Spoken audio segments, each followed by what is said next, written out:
Hello, my name is Benjamin Hart. I'm an American attorney and the managing director of Integrity Legal here in Bangkok, Thailand.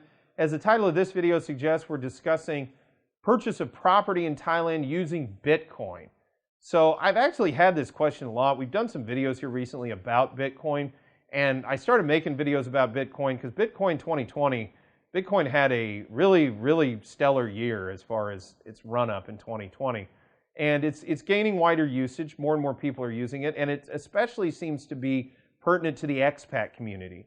And I had a question from a number of people in the past 10 days or so asking me, and I've actually had this on more than one occasion, can I buy a condo in Thailand with Bitcoin? Can I buy a house in Thailand with Bitcoin? Can I buy a car in Thailand with Bitcoin? And the answer to that is it's going to depend on the circumstances.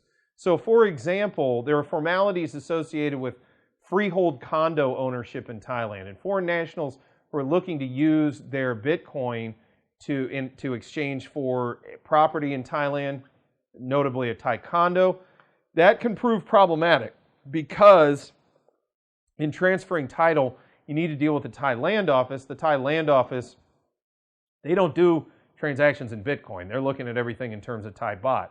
Now, depending on the circumstances, if you're utilizing a legal professional that has dealt with Bitcoin rather frequently, it may be possible to make arrangements so that all the formalities associated with property conveyancing in Thailand meet the formal requirements of the Thai land office, and you go ahead and are able to exchange property for the Bitcoin. Movable property, things like cars, even leases, etc., that may be possible to deal with that in Bitcoin. And, various contracts for usage of various types of property, that may be possible to do that. Again, a car, it's not outside the realm of possibility to deal with the sale of a car in Bitcoin. Again, there's certain formalities that might have to be dealt with, most notably in the realm of tax associated with that event. But long story short, it may be possible. And legal professionals who have experience dealing with Bitcoin, it's probably a good idea to talk to somebody in that sort of circumstance, somebody that has that experience, because Bitcoin has its own sort of ecosystem, if you will, and understanding that ecosystem and how it interacts with the Thai legal system is something that probably not very many people have a good handle on.